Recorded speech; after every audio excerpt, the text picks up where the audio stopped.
Imagine being told you're too old, too late, too inexperienced, or too comfortable to chase the dream you've secretly carried for years.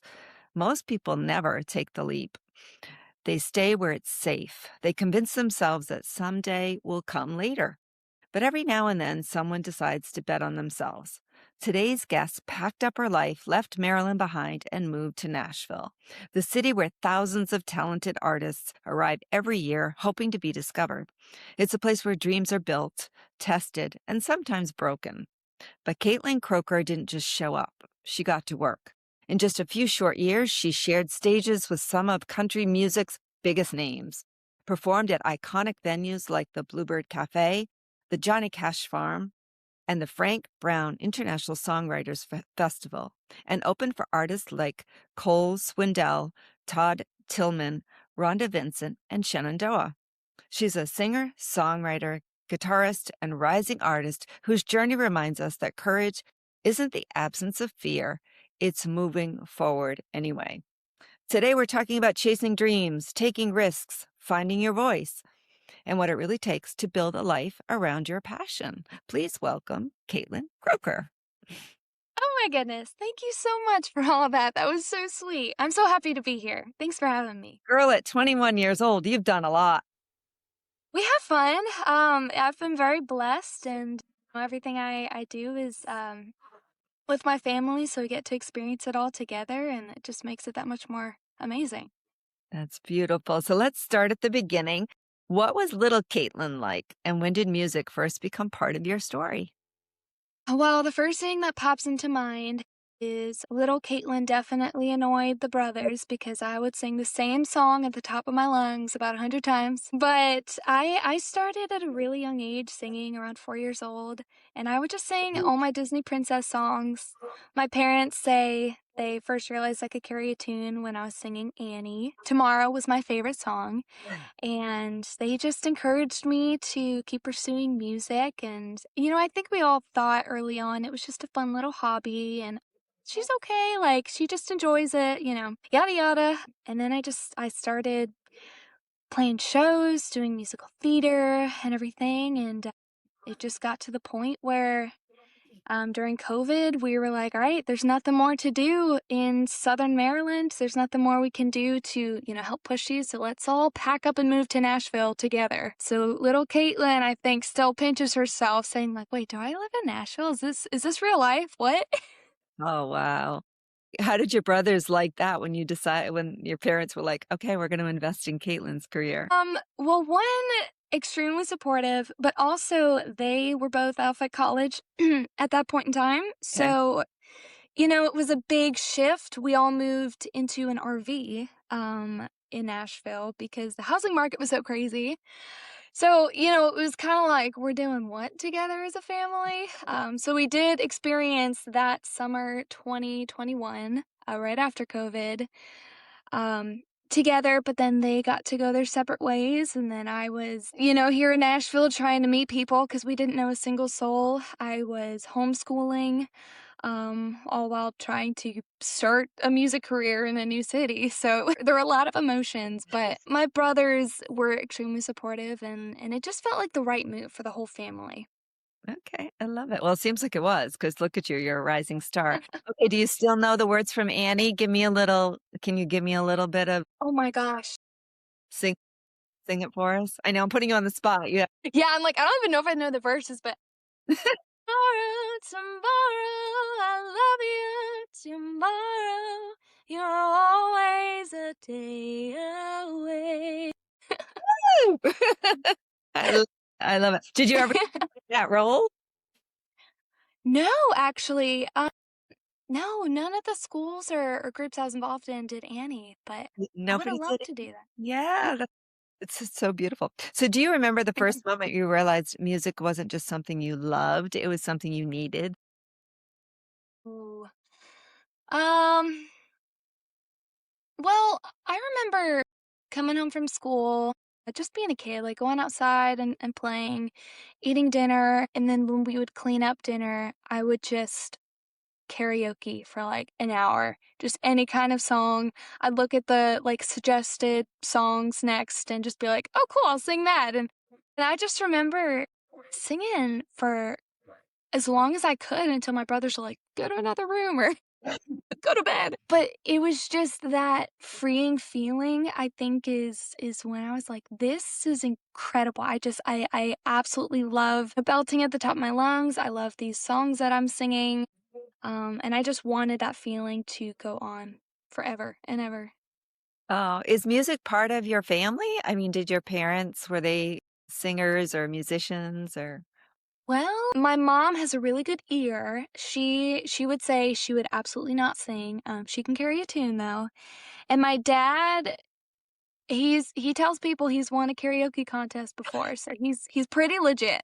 Uh, but not really. I mean, my grandmother sings at church. She would travel around, but it was more of a hobby for her. It still is more of a hobby for her also. So I guess professionally, no, I don't know why it stuck to me and no one else in the family, but yeah, so not that I can recall. it sounds like it was just a God-given gift. Did you take vocal lessons growing up or Yes. Yeah, I still do actually. Just trying to keep myself in check and just always grow and want to become a better vocalist. But when you go through, I think it's around 19, 20, 21, your voice actually changes every few years. And so I want to make sure I'm staying on top of things and, learning to sing in a healthy way so that I can carry this on for as long as it's supposed to go on for. yeah. So that's fascinating. Was there a particular artist or song that made you think this is what I want to do for a career? I would always sing Whitney Houston, Celine Dion. Wow, big So I song. Yeah, yeah. Sometimes would hit the notes, sometimes not. But I think those two, and then going into country, Faith Hill, Martina, Trisha Yearwood, Carrie Underwood, all of those strong females, I would just sing and envision myself, wearing the same dresses, being on the same stages. All of them, I'd say. Why did you choose to pursue country music instead of pop, for example? So I started singing worship music, and I was like, "Okay, maybe I'll do that." And then I joined a few outreach programs or music groups in the DC, Maryland, Virginia area called Talent Group for Children. And so I started singing a lot of pop inspirational music. But I remember when I was around 13 years old, I was driving in my hometown with my mom, and we just had the country radio station playing, and Tim McGraw's Don't Take the Girl came on. And my mom turned it up and said, "Listen to the lyrics, like listen to this story, how emotional this is." And I just remember that feeling I was left with at the end of the song, and so from that moment on, I fell in love with country music and specifically songwriting. Songwriting is what drew me in from that song, but then we turned country music on almost every day after that, and my parents were reliving some of their favorite hits, and they're like, "Oh, listen to this song. This song's so good." And it just kept evolving, and now it's every day. Oh, I love it. So have you and your dad ever done a duet? We have done a few duets, karaoke style, after Thanksgiving and Christmas. A personal favorite of ours is ABBA, Winner Takes It All. But professionally, no. There is kind of an inside joke in my family. I was singing with a friend in South Carolina, full band. Gosh, this was years and years ago, way before I moved to Nashville. And we were singing Sweet Child of Mine. I was playing with an older band, and they didn't know a lot of the Carrie Underwood songs that I wanted to sing. So I was like, okay, I think I can do Sweet Child of Mine. I think I know it enough. And when it got to all the like crazy stuff at the end, I did not know how that went.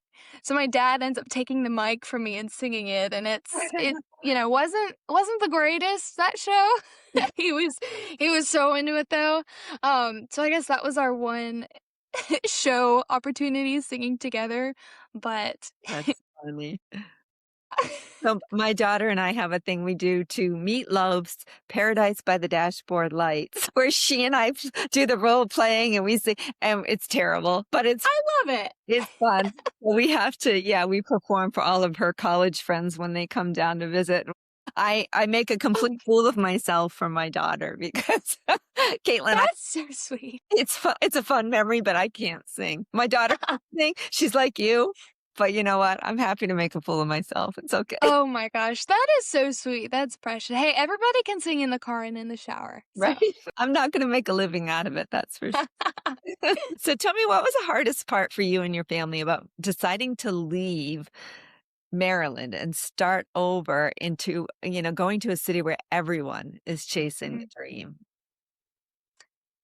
I think the biggest thing was the fear of the unknown. My dad had just retired from the military. He was, looking for a job when we actually moved to Nashville. He had about a month or two in between. But to be honest, it wasn't too hard for us because COVID had hit. Yes. And it just allowed us the freedom to up and move. My dad had retired. I switched to online schooling. My little brother switched to online schooling as well, and then we went to homeschooling the next year. My brothers were off at college, and all my family lives in New England anyway, so growing up in Southern Maryland, we'd have to travel a long distance anyways to visit everyone. And we just felt like God was telling us to go there. So it was scary, but it wasn't really hard because it just felt like the right next step. I like that. So you said you lived in an RV. So tell me about the day you arrive in Nashville. What emotions were you feeling? What was next? Did you have a plan once you got there? Oh gosh, not at all. No plan. In fact, this RV, we called it the camperhood, but the RV park we showed up at online, it said it had this river behind and you could go fishing. And my second older brother is a marine biologist. So that was attractive to him. And we pull in and it's just woods. Like there's no river. We saw on the map you could get to the river through this like really thickly wooded area, which we never ended up doing. It was just very misleading, actually. So we pull up, it's pouring rain. We have to get out, set the RV up. It takes like an hour and a half because we've never lived in an RV before. So we're like, wait, how do we do this? Again, downpour. It's late at night. So it was not the greatest experience. But I mean, it's funny, looking back on now. It was so bad that my parents are like, "Okay, you guys go to the mall, go watch a movie, as siblings, just like unplug and we'll just kind of work on unpacking our life here." But yeah, I we came back and we just learned how to live with it and made the best of it. We took the RV to Dollywood or Gatlinburg that winter because or Christmas just because we had the freedom to. So we got to experience a lot of things that we wouldn't have been able to. We took it to Floribama, pulled it right outside the artist's house, and would just go from the beach to the stage, back to the beach, and yeah, it was so much fun. We like to say, as a family, it was prepping us for tour life. How long did you live in the RV? 8.5 months, and I shared a bunk room with my brothers for that long. So getting a house after that, having my own bathroom, it was like heaven, heaven. I did not take that for granted. I know. So my husband and I we have that in common too. We lived in an RV for a little while our house was being built, but we didn't Oh have wow. children. We didn't have children. And so Okay. it was, it wasn't bad. Yeah. It wasn't bad. Yep. Yeah. And Makes it easier. to your point, I loved that we could just pick up and go wherever we wanted and explore different areas of the country that we wouldn't otherwise have seen. So Right. Yeah. We met such an amazing community too. People were so welcoming and people that were, accustomed to that lifestyle. It was an amazing experience for me. My brothers look back on that and they're like, "Oh, that was something." But my parents and I did like it a lot. well, now they know what they don't want, right? There's always Right. there's always less Exactly. to do. Did you ever question whether you've made the right decision? Yes. Yes. Okay. Definitely. Well, yes and no. I've always had this strong sense that this is what I'm called to. But as you mentioned earlier, moving to a town where there's thousands of people trying to do the same thing, it messes with you and you start to question, well, am I really supposed to do this? And, it goes for the same thing as if you're hearing God's voice and you think you know what you're hearing, and then it's like, "Well, was that just me? Was that God's voice?" It's this confusing space you're in. And earlier this year, actually, I was in that headspace and I was like, "Am I doing the right thing? Am I supposed to be doing music?" And I remember praying in my room for about an hour, hour and a half one day about, having these desires to play on these big stages. And I was like, Lord, I see myself opening for people this summer. And it's this desire that I want. If it's not of you, would you just completely remove that from my mind, from my heart? I don't want it if it goes against your will, if it's not of you. And and I sincerely meant that. I was on my knees and I was like, "Lord, just take this because this is what I want and it won't get out of my head. So you need to remove it or I'll trust that that's where you're calling me." And a few hours later, I get two calls. One called to join the US 250 tour this year, and then another one to open for a pretty big name that I can't talk about just yet. But I was like, okay, all right, well, Well, that's my answer. Just that wouldn't have happened if I said, God, take this. And so that was such a testimony to me that God's listening and he has my best interest and more importantly his best interest, and he's going to do whatever he wants with my life.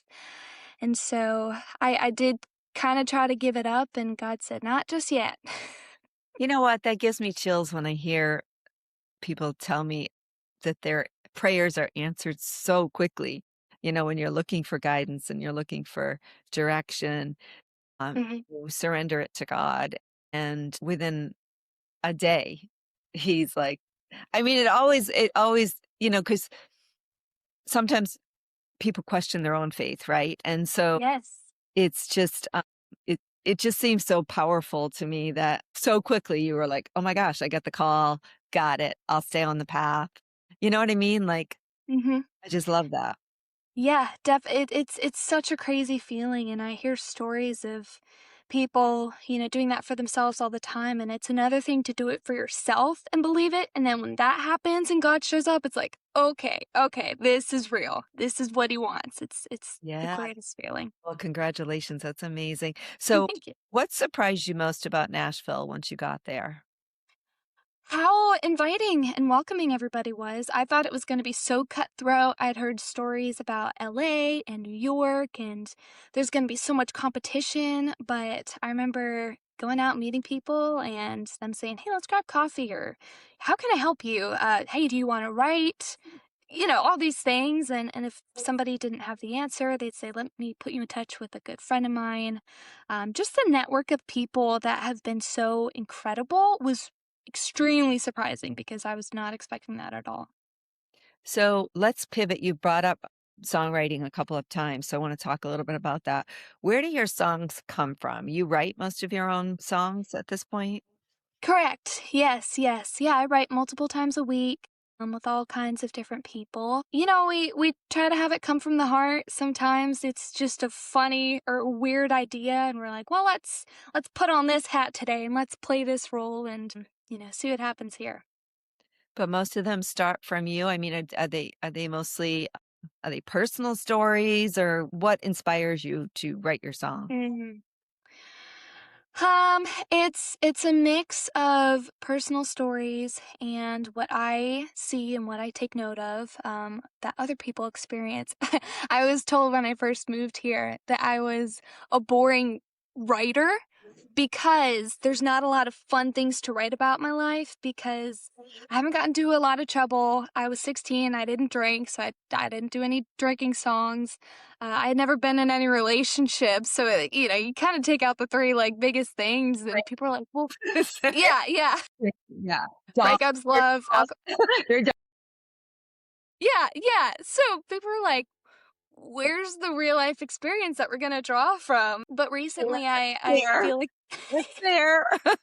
Yeah. I'm like, "I'm sure there's something, guys, come on." Which actually the first song I wrote when I was 13, I wrote about my dad and finding a man, that could fill the shoes that my That's Dad left because my dad's the best man I know. My brothers are the best guys I know. And so that came from a really sincere place. It's unreleased. Um, but yeah, You're the Hero, another song I have out, is about being a family member that stays behind during a deployment. Trouble I Chase was my release last year, and that one was the first song we did a national radio tour and campaign with. And I explained to people that that was almost like my alter ego because I was homeschooled. I love the Lord. I try to do right and whatnot. And there's this song, Trouble I Chase, about just being free, being wild, and all these things. But it was just it's so much fun for me to play. It's so fun to see people singing along to it. It's high energy. yeah. So it's definitely a mix of, hey, I think this would be a really fun idea that people could get behind, and here's my heart, and here's everything that comes along with that. So fun. Yeah, you have to have a balance of both, right? You don't know what's I mean, but are you writing that's a question I wonder for a lot of songwriters actually. Are you writing Mhm. for you or are you writing for the label? Meaning are you sincerely writing something that's meaningful for you or are you worried about how many listens you're going to get, getting the contract? Is it a balance of both or is it you know what I mean? Because some people back in Yes. the day, a lot of musicians get criticized for not being true to their art, right? Mhm. And chasing the commercial engine, whatever that is. Yes. Yes. So that Yeah, are you conflicted with that or are you aware of it? Does it matter one way or the other? that's the question that all of Nashville debates Yeah. because both are true at the same time. Writing is therapeutic. It's meant to share your perspective. It's meant to connect with others, so there has to be heart in it. And then on the other hand, there's kind of some formulas of songs that work and that people love and that have gone viral. So it's like, which one do you do? I think a good balance. I've been leaning more towards heart a lot recently, whereas previously I'm like, no, let's make this as commercial as we can, and both are right. It's whatever you want. But I had a hard time writing about myself when I first moved here, and I would only want to write for other people and write songs that weren't about me. Until recently, every write I'm getting into are all songs about me, but there's been this shift because after so many years here in Nashville, people start seeing, okay, she's serious and she's not leaving. Because there's a lot of people a couple years in, they're like, this isn't actually what I thought I wanted, and then leave. So people get serious about you when they realize you're there to stay. So I've been so thankful to have some writers recently say, all right, we're gonna write some songs and we're gonna work on a project with you. And so everything's been geared towards me recently. So sometimes I'm like, it's okay, guys, we can write for other people. But yeah, it just comes in waves and it depends, I guess, what season you're in. Yeah. Right. That makes sense. What's the most vulnerable song you've ever written? Um, well, there's two songs.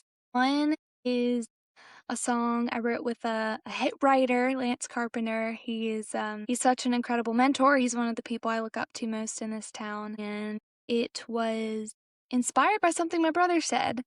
And he was explaining to me how someone had told him, how sometimes we can picture Jesus hanging up there on a cross, and we're like, yeah, but we're gonna party like one more week. We'll give up alcohol or we'll turn this thing off that we shouldn't be watching or whatever. We're just gonna grasp at what we want to for another week, but I'll come right back to you after. And we just kind of leave Jesus up there on the cross and we just say, hang on, Jesus, just one sec. And so I was explaining that to this writer who's also a believer, and he was like, "Well, that's your hook, hang on Jesus." And so we wrote this incredible song. It is my favorite to play out, but I don't play it out too often. It's got to be the right setting. But it's about just that. And then another song is actually one we've talked about that I'm going to be coming out with shortly in a few months, and It's a song and video that'll address trafficking. That is not something I wanted to write or thought I ever would until the Lord basically showed up through a friend of mine and said, "I think this is something you need to do." And doors just opened after that. And Yeah. yeah, that was a song and topic that is not talked about often, but I mean, the vulnerability of that, it was such a process, so difficult to write because of the content, but I'm excited to get it out there. Well, you're brave to take that one on. Thank you. There's a lot of people that support this. I have the best support system, personally, I think. My parents, my family, friends, so they encourage me through all this. That's fantastic. So when you're writing, do lyrics or melodies usually come first? Personally, lyrics. I'm a big title concept person, so I'll think of a cool title and I can almost immediately see how we're going to spin the first chorus and we're going to have a slightly different take on the second verse, and then it'll have a whole different meaning in the second chorus, and then the bridge is just going to like nobody's going to see it coming and like just line out the whole song. But oftentimes, also, I'll be driving and just have this melody in my head. So I have thousands of recordings on my phone of just mumbling some kind of melody. But typically, it's a title that I'll get first, and then I'll work on it a little bit, and then I'll bring it into a room and co-write it with other people. Yeah. And I think you told me you play guitar too, right? Yes, I do. Yeah. So that helps probably too, right? It does. Yeah, yeah. It helps me find melodies and some rhythm, and sometimes I'll play a chord that I didn't mean to, and I'm like, that's cool. That's in this song. We gotta keep it. Has songwriting taught you anything about yourself? Yeah, it's funny. Sometimes you write a song and you think you're writing about a character because you're like, oh, this is how this person would, respond or whatnot. And then it's happened to me a few times where a few months down the road, I'm like, oh, this is about me. Yeah, it's a wild feeling. Sometimes as you evolve, you grow into a song that you wrote that you didn't realize was about you, or you're writing about heartbreak and then you experience it and you're like, "Oh my gosh, why were we so right? Dang it." Well, it sounds like, I mean, I'm kind of comparing you a little bit to Taylor Swift in my mind because she's such a prolific songwriter. And I'm wondering, like, do you feel like does it just always come to you in your head? Or do you ever have a time when you have writer's block, I guess you would call it?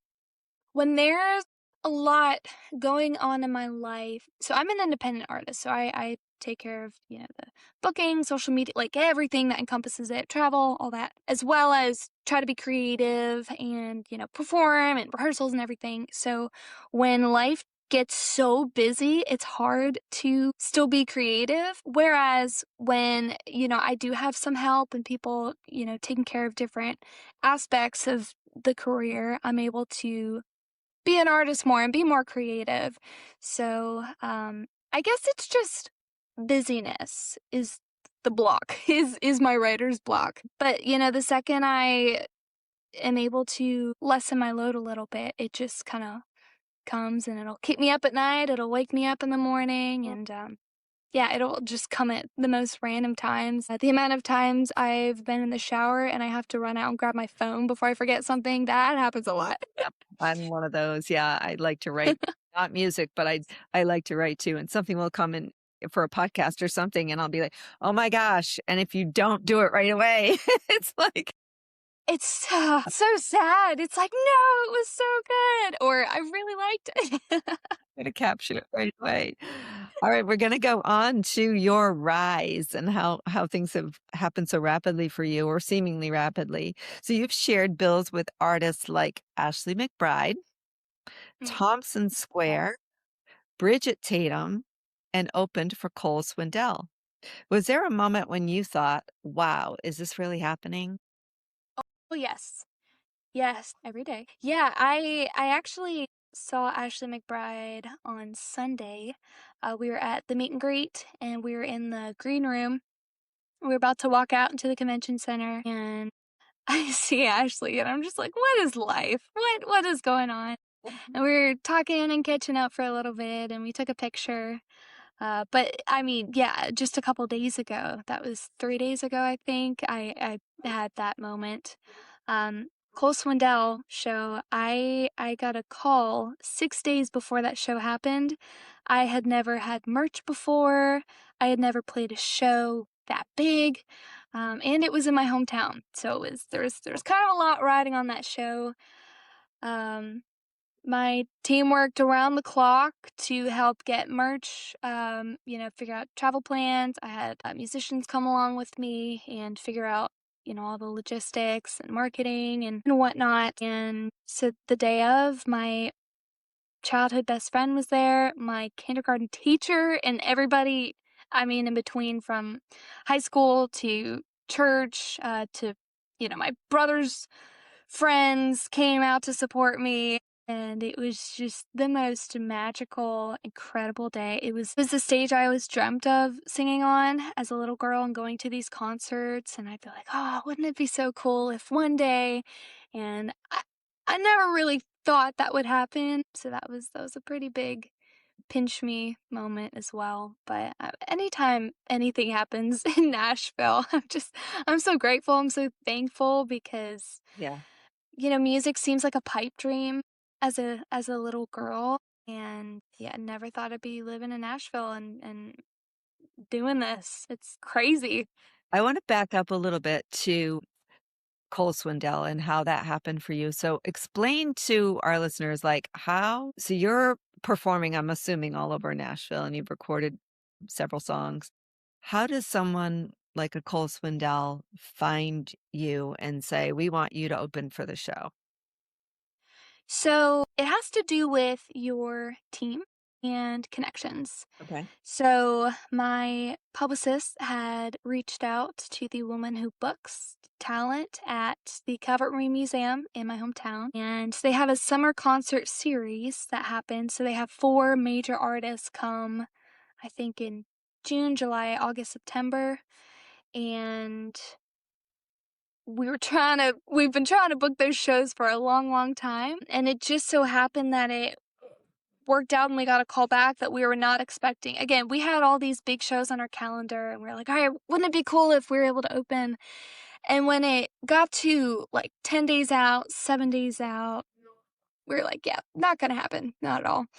And then I get a call from the woman who books the talent and she said, hey, would you want to open for Cole Swindell? And I just lost it. I Yeah. posted that video on TikTok. My mom recorded it just sitting in the kitchen receiving that call, and it was emotional. That one got quite a few views on TikTok, and yeah, it was such an emotional moment. So it has to do typically with your team, who you have, and their connections, who's available. But there's so many variables that goes into it. Yeah. Yeah. But personally, that's how that happened for me for that one show. How big an audience was there that day? How many? They're saying the number that keeps going around is 7,000. Wow. Is that the biggest audience you've performed in front of? Yes. That's exciting. And It's when a was lot of faces. faces? But when you're on stage, can you see the faces? Are you trying to connect with the audience or are you just up there doing your thing? It's a combination.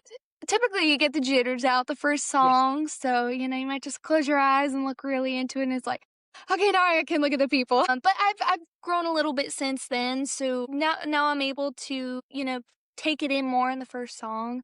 But that first moment, seeing all the people I know, I mean, I would rather play in front of thousands of people I don't know than, you know, than 20 people from my hometown. I know. It makes no sense because they just want you to be successful and they're just there to Exactly. rate you. And yeah. Yeah. And yet you're like, these are the people that matter, right? Like strangers Right. don't really matter. So the people that matter make us the most nervous, which is it's interesting about human psychology. I know. You know, like these are my people, like they've got my back. And But yet I'm scared. down. So you still get the jitters. I'm surprised. Yeah, it's, I really care about, the show we put on and how it's perceived, but artists are also known for never being happy for their craft. You release a song and you still hear things, you're still nitpicking. And so that's something I've had to work on myself and just say, we're going to put on the best show possible. Yeah. And, everything else we're just going to let go of. I'm not going to try to control the moment, try to get every person's eyes on me. If people are talking and they're doing their own thing, that's okay. So it's just such a great learning experience. Someone did tell me that when I first moved to Nashville, control what you can control, have your part down, and everything else is completely out of your hands. So let it happen. Because things happen. Bus breaks down. Band members can't play last minute. Tracks don't work. Your guitar battery dies on stage, just prepare what you can and everything else you gotta let happen. Oh my gosh, that reminds me of a story. So I went to see, oh my gosh, who was it? Brian Adams, I think. Oh, cool. But the story is interesting. It's based on what you just said. So he shows up. This was in Portland, Maine, and the band didn't make it. Their bus had broken down, the band. So he made it, and because he was must have been ahead of the band or something. Had to do the whole song with just him and the whole concert with just he and his guitar with no backup Wow. band.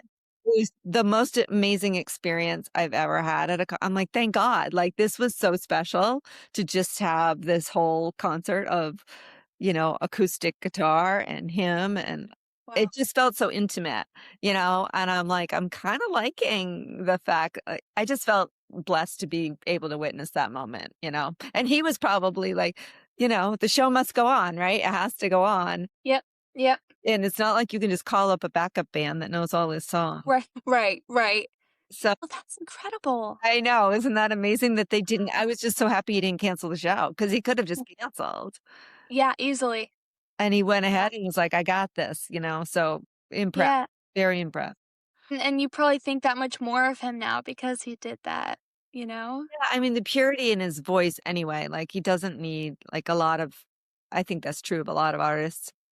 Not that certainly the having the instrumental piece adds layers to the song and certainly makes it richer probably.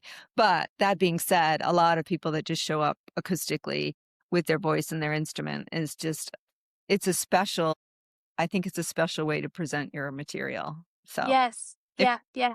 or a piano, right? Like Billy Joel. I don't know. Exactly. Yeah. Yeah, it's so raw and unfiltered and stripped down. That's when it really speaks. Yeah, there's something really special about that.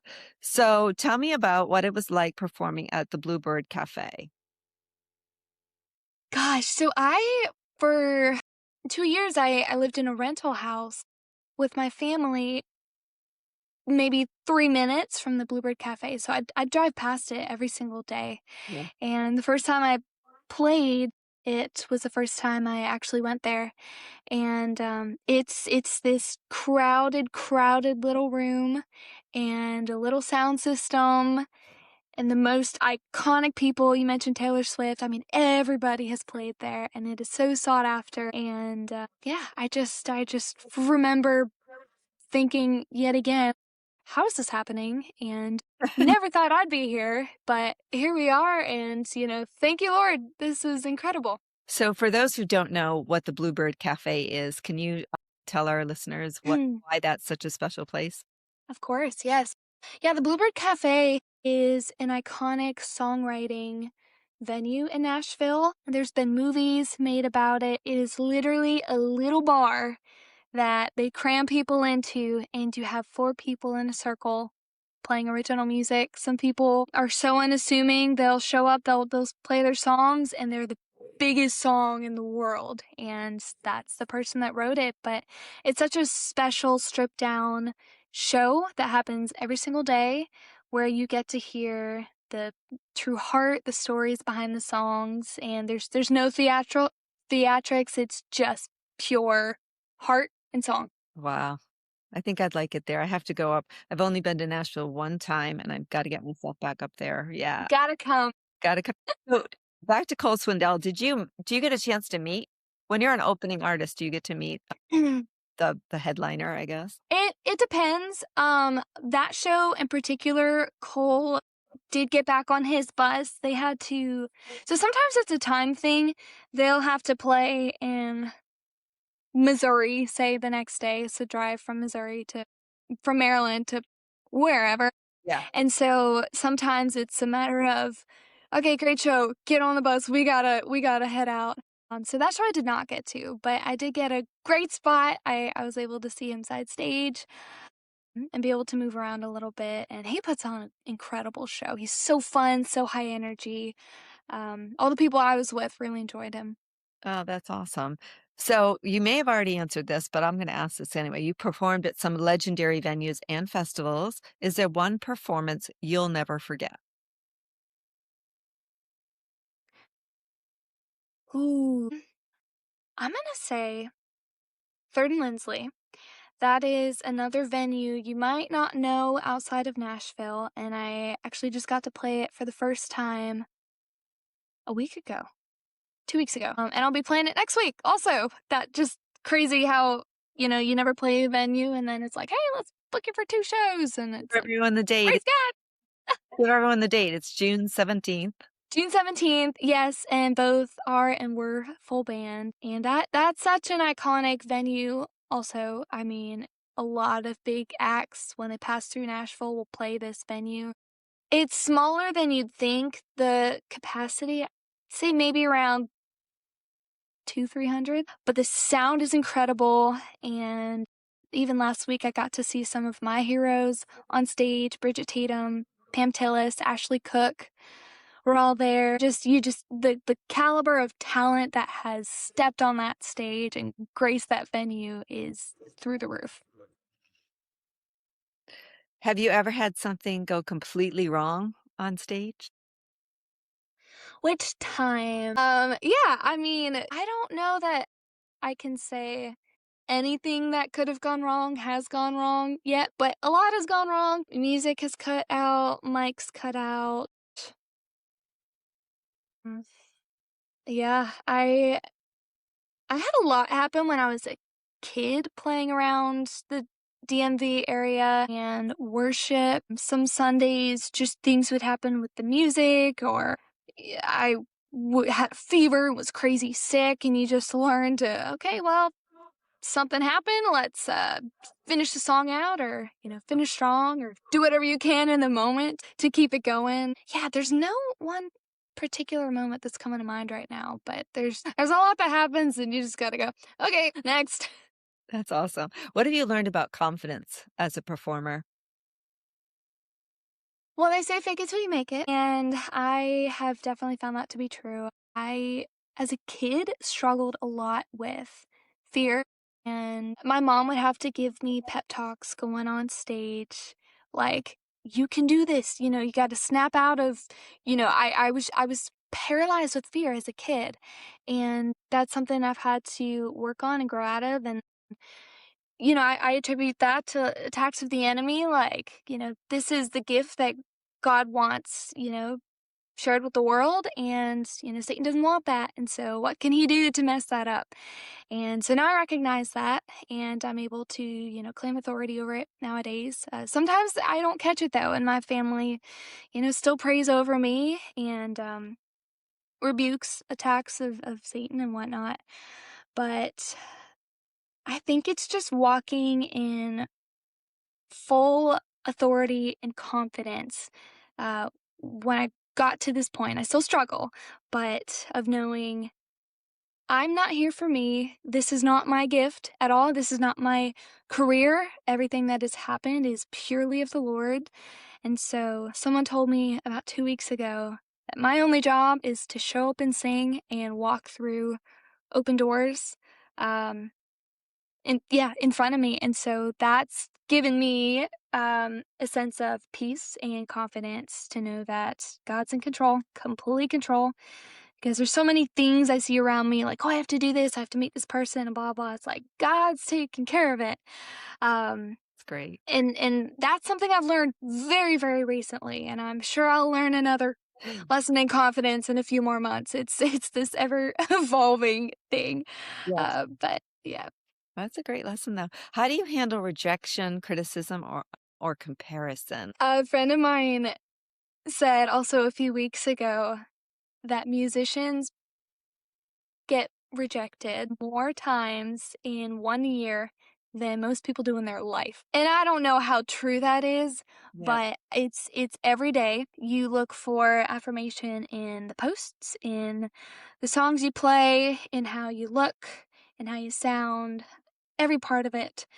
And rejection's a really hard thing, but you gotta realize, again, through a godly lens. I know whose I am and who I belong to. And so that is my only identity. And so rejection of the world, it's like, it stings and it hurts, but it's like, okay, it wasn't meant to be. And maybe God's protecting me from something, saving me from, a world of hurt that I could be trying to get myself into. But He's saying, nope, that's not for you. You're going to come over here. So that it's just, it's a lesson that I continually have to learn, unfortunately, but I am able to, walk a little taller and be a little more confident that, okay, I was rejected for this. That's okay. I wasn't supposed to be there. Wasn't supposed to work out, and something else may come along the way or may not. And still, what's going to happen is going to happen.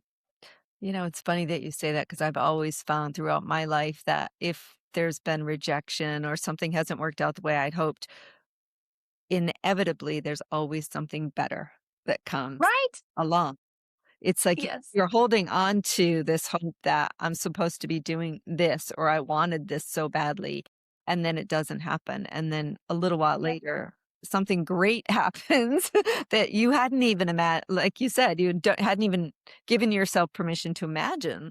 Yes. And then you're like, "Oh, now it makes sense." Like, had I gotten A, I wouldn't have been available for B, right? And B is the gift. So, Right. yeah, Yeah, yeah. So exactly. well, let's see, what sacrifices have you made to pursue this dream?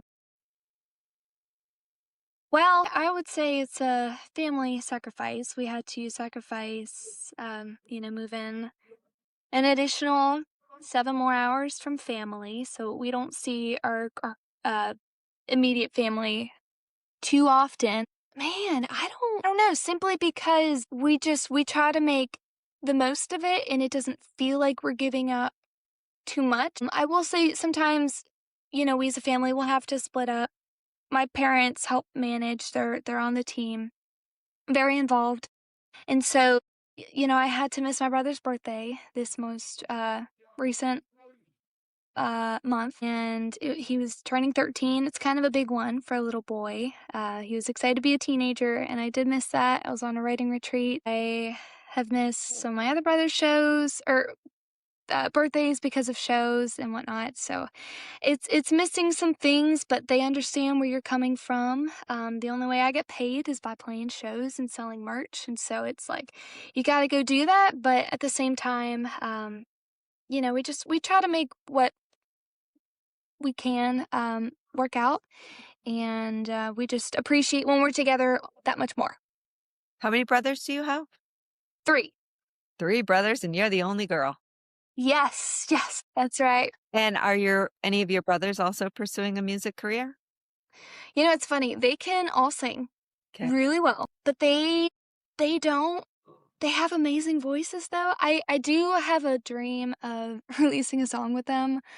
I don't know what the song would be, but I really want to be able to harmonize and sing on a song with them and release it one day. And maybe they can come up on stage and we can all sing it together. Yeah. You I can do don't know that that'll happen, but like an Osmonds family thing where you're Marie, yep, right? there we go. There we go. Which one would be Donnie? Which one is your strongest? And I know I'm putting you on the spot and your brothers probably don't want to hear this, but which Yeah, I know. do you think is the strongest vocally? Honestly, my little brother, Okay. All right. So he's got Brady. Brady. He's 13. He has potential. Yes, yes. And Sean, the oldest, he can sing a mean. Josh Turner, he's got an incredible low baritone voice. And Evan, he just has he's so much fun when he sings. He likes a lot of pop music, so he would He'd be in that mid-range, but Brady can he has a beautiful falsetto, he can switch to his head voice so effortless. Yeah, he's so dang talented. I really hope he does do something in music. I don't think he will because his older sister does it, and that's not cool Aw. if we both do it. But I played clarinet when I was in middle school, and I would just, like, be doing my scales and stuff. My mom would be changing his diaper in the room over, and he would be harmonizing. He'd be singing the notes I mean, as a baby, he would just know. So I hope he does, but It I could don't think he will. change, you never know. We'll see. We'll see. It could change when he sees you having fun, he might be like, "Oh, that's kinda cool." Yeah, maybe. You never know. Who's been your biggest supporter along the way? My parents. I probably wouldn't be doing music without them because they've encouraged me every step of the way. When I'm in my head and I'm like, I don't know if, this is what I'm supposed to be doing. They're like, this is your purpose. This is what God's telling you, this is you. Yes, keep going. But outside of that, my brothers, they speak so much life and truth into me. I'll send them new songs. I played them both a song I wrote yesterday and the day before. I'll just say, "Hey, give me your feedback," because I love and value their feedback, and nobody knows me better than my immediate family. So they'll tell me straight up. Sometimes they're too honest, but I really do value that. But they'll say, "Nope, that's not you," or "Don't like the lyrics," or "Melody is not great," or "Oh my gosh, I love it. You have to release that." Yeah. Oh, that's great that you have that support network. That's so Very special. blessed. Yeah. What keeps you going when success doesn't happen as quickly as you'd like? It's in the little moments. I will play shows, sometimes that is in a new town and it's maybe in a bar and I don't know a lot of people and maybe a lot of people aren't listening. And it's hard to keep going in that moment because you're tired. Seems like nobody cares about you or your music. And just when I get to that point, I'm like, thank you, Lord, that I am here playing music, meeting new people, just that subtle perspective changes everything because I'm doing exactly what I love to do and what I wanted to do. And maybe just because it's not, of the caliber I wanted to doesn't mean it's not important. I am so lucky and blessed to be here. So that's something I do have to remind myself of. So I'm curious if I know you've been into music most of your life, actually, from childhood, early childhood. If you weren't pursuing music, what else would do you think you would want to pursue?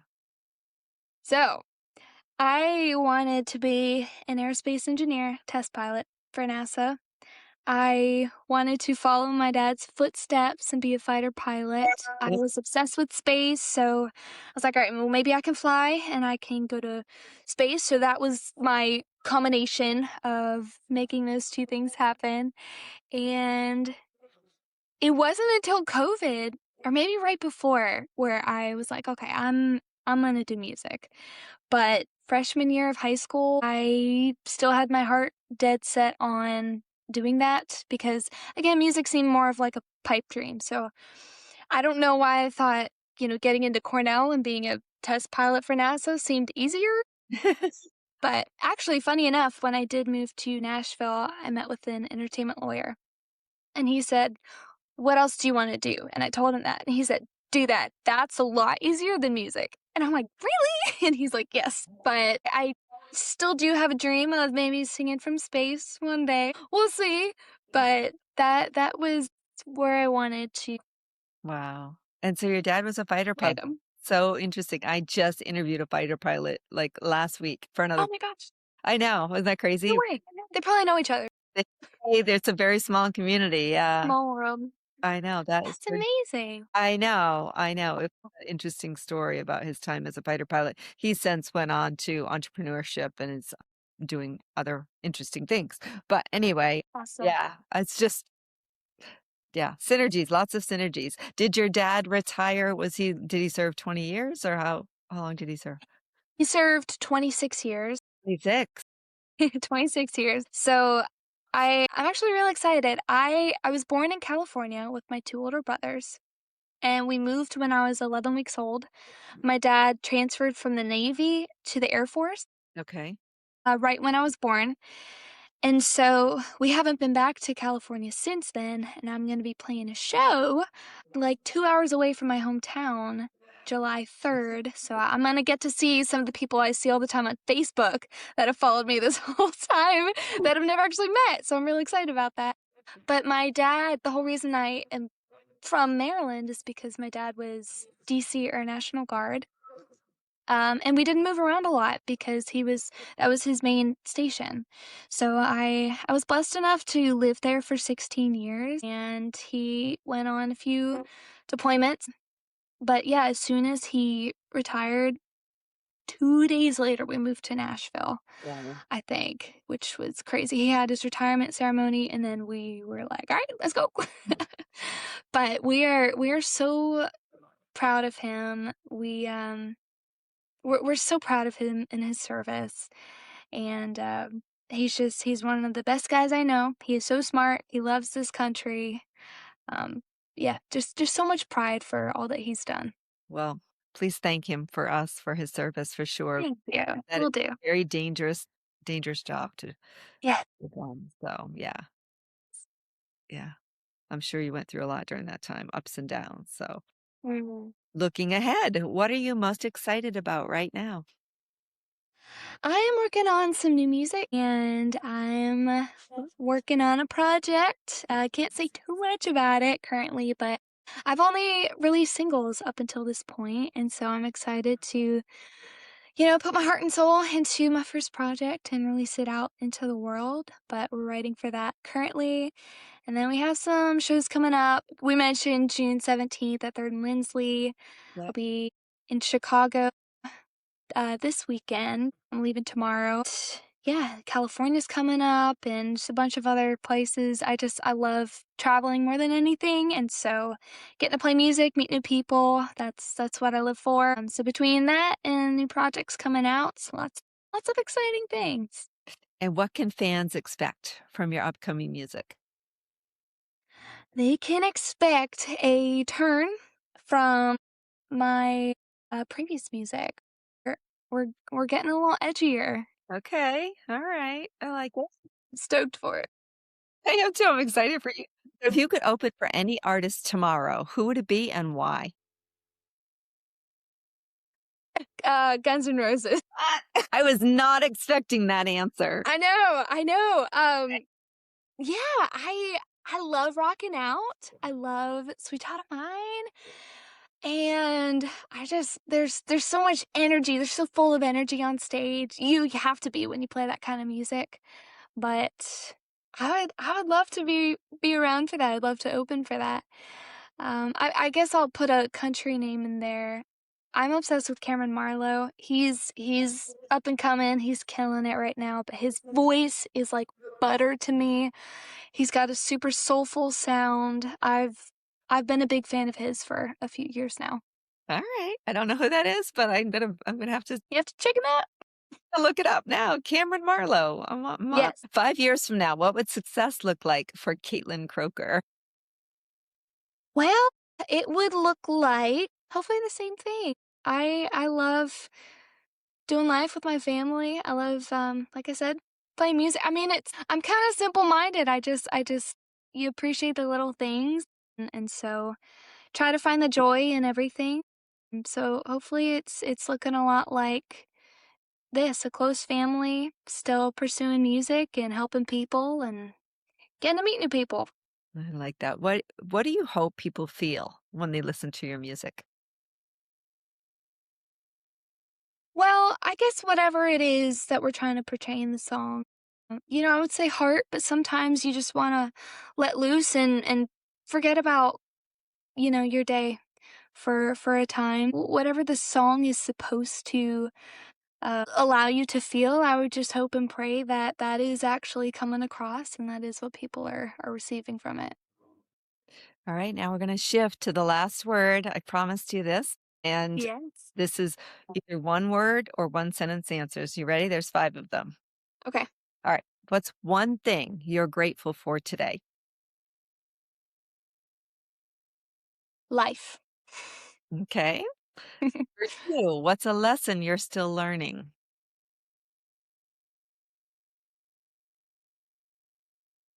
How to, I guess, deal with rejection, how to carry on and keep your head up. Okay. Number 3, what's something people often misunderstand about you?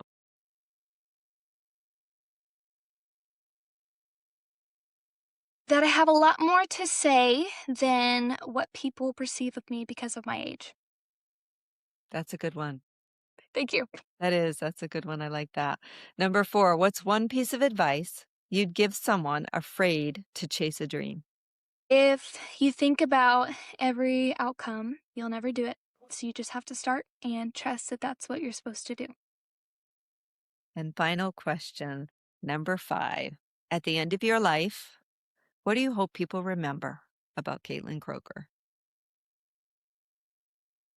Oh, that's deep. A lot of life left to live, so I know. I'm like, are we at the end of the road already? That's it. Oh, that's incredible. Love, simple as that. I want to bring people together with my music, and so I hope that it does. I hope that it actually brings people together. Yeah. Simple as that. Oh, that's beautiful. Well, what I've loved today about our conversation, Caitlin, is your story about courage, about strength, about hope, and about love. And I wish you all the best. I'm excited for what's to come. I know Thank you. more and more beautiful opportunities for you. And those of you who are listening, please follow us on Joy of the Hang.